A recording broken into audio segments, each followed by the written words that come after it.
This last segment of the day here has to do with a story that was really broken months and months and months ago. The Gray Zone did, I believe, two pieces about this before the end of 2023, but mainstream media catching up. This is from Haaretz. This kind of a bombshell. IDF, it shouldn't have been a bombshell because this has been out there for a while, but now it made official print media, right? IDF ordered Hannibal directive on October 7th to prevent Hamas taking soldiers captive. Gaza division operations and airstrikes in the first hours of October 7th were based on limited information.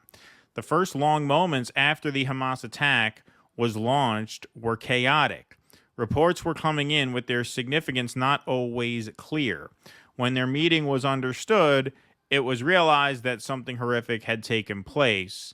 I mean, obviously, Haaretz, for those who don't know, I'm assuming everybody does know, this is one of the Israeli papers of record. So the fact that they're printing this means now it's safe to say, right? Now you can finally tell the truth once they tell it, right? Yeah.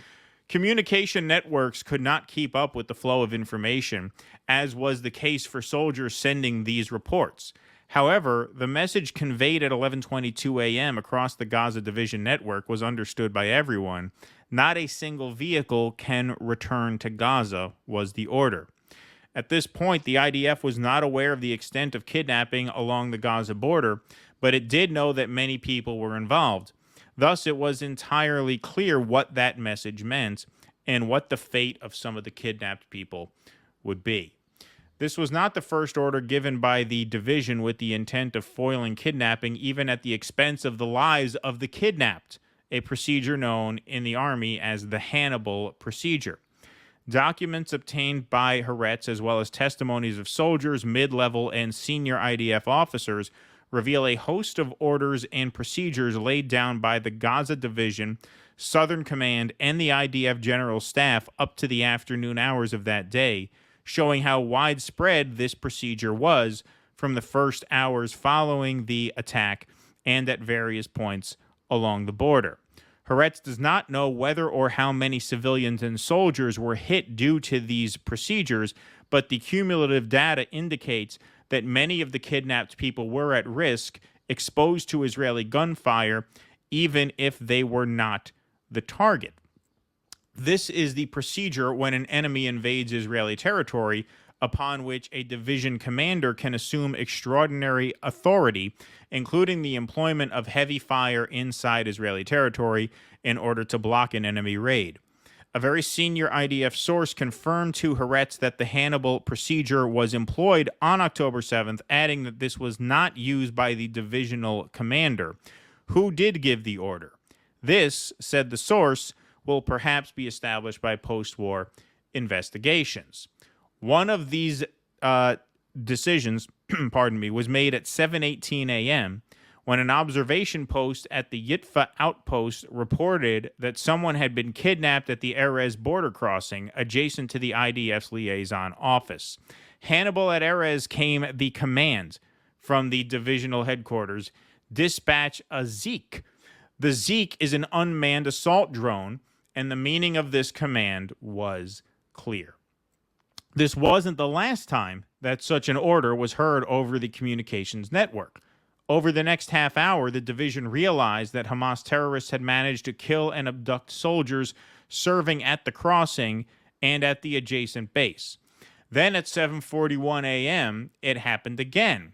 Hannibal at Erez, an assault on the crossing and the base, just so that no more soldiers be taken. Such commands were given later as well.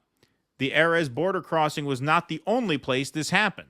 Information obtained by Haaretz and confirmed by the Army shows throughout that morning, the Hannibal procedure was employed at two other locations penetrated by terrorists. The Re'im Army base, where the divisional headquarters were located, and the Nahal Oz outpost, in which female spotters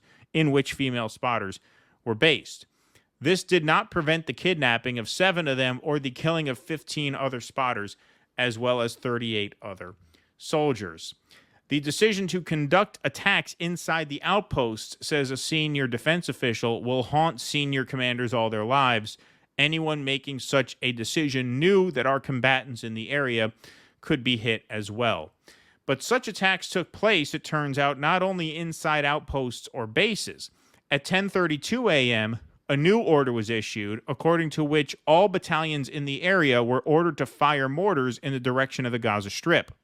Internal discussions in the Army noted that this order, attributed to Brigadier General Rosenfeld, was heavily criticized since at the time the IDF did not have a complete picture of all the forces in the area, including soldiers and civilians. Now, keep in mind, when you talk about civilians, you're not necessarily talking about Israeli civilians or Israeli citizens. As the point has since been made, this could have been Americans. This could be people from anywhere, right? This is why all these other countries have an interest in uncovering whether or not this actually happened. And it's been fairly obvious to those of us who have been tuned in to the fringe media, like gray zone, that this actually did happen. This was not really news to us, but it's news that Haaretz is printing it.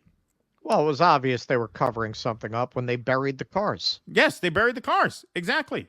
Yep. Some of these were in open areas or in woods along the border trying to hide from the terrorists. At that point, the Army did not know the number of people who had been kidnapped. We thought they numbered dozens at that stage, a military source told Haaretz. Firing mortars at the Gaza Strip would endanger them as well. Furthermore, another order given at 11:22 a.m., according to which no vehicle would be allowed to return to Gaza, took this a step further. Almost done. This is a lot because it warrants it. Everyone knew by then that such vehicles could be carrying kidnapped civilians or soldiers, a source in Southern Command told Haaretz. There was no case in which a vehicle carrying kidnapped people was knowingly attacked, but you couldn't really know if there were any such people in a vehicle. I can't say there was a clear instruction, but everyone knew what it meant to not let any vehicles return to Gaza. In other words, they weren't told specifically to fire on a vehicle that they knew there was a civilian in, but they were told fire on all of them. And they knew that hostage taking was a part of the mission, so they had to have known that by issuing such a broad command, they were inevitably going to be firing upon kidnapped people. One case in which it is known that civilians were hit, a case that received wide coverage, took place in the house of Pessi Cohen at Kibbutz Be'eri. I don't know if I'm probably not saying that right. 14 hostages were held in the house as the IDF attacked it, with 13 of them killed. In the coming weeks, the IDF is expected to publish the results of its investigation of the incident. Yeah, don't hold your breath. Which will answer the question of whether Brigadier General Barak Hiram, the commander of Division 99, who was in charge of operations in Be'eri on October 7th, was employing the Hannibal procedure. Did he order the tank to move ahead, even at the cost of civilian casualties, as he stated in an interview he gave later to the New York Times? Well, it seems like that answered their own question there. The IDF spokesman responded by saying that the Army has been fighting for 6 months at high intensity on several fronts, focused on attaining the war's objectives. In tandem, the IDF has begun conducting internal investigations of what transpired on October 7th and the preceding period.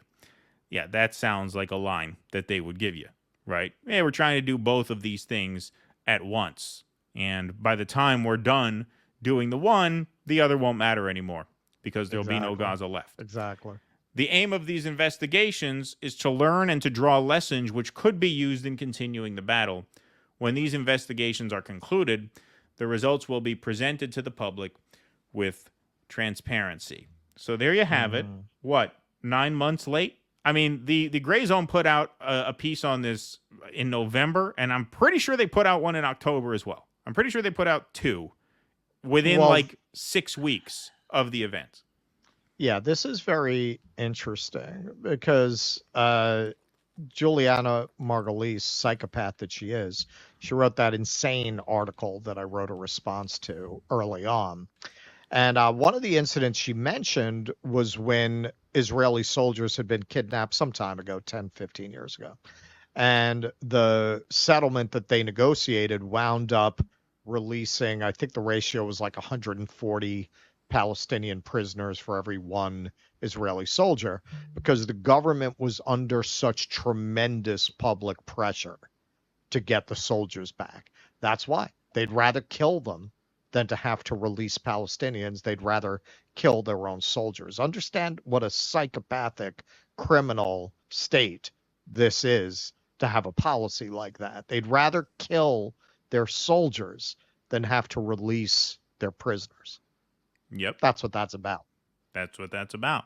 Absolutely. And that is the front on which I find this to be most relevant, because there are a lot of people who are saying, and they're not wrong to say this, right? I don't want to act like I'm like picking an argument, because they're certainly not wrong to say that, the fewer deaths you can attribute to the IDF on October 7th, the less of a propaganda tool it becomes to justify the ongoing genocide in Gaza. That's certainly true. But, as a commentator, I look at this and I say the details of that day are relevant to the historical record, and it's obviously essential that journalists uncover the truth. I mean, that ought to go without saying, right?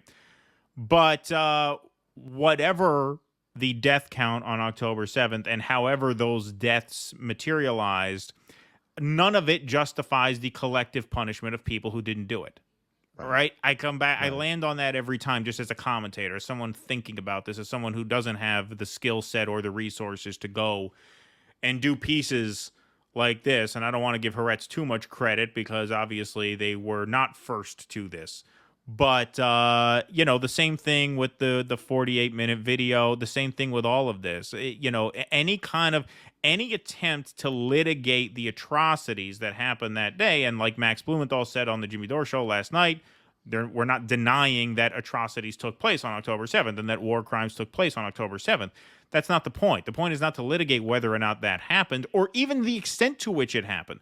The point here is that you see a response that is so outrageously disproportionate that those details become not irrelevant for the historical record, not irrelevant to those impacted by the violence, obviously, and we don't wish that upon anybody, but it's irrelevant to the question of what is happening now as a response. Because the fact of the matter is, right now you have official count 37,000 and change. The Lancet, the most credible, arguably, medical journal in the world, said it's closer to 200,000.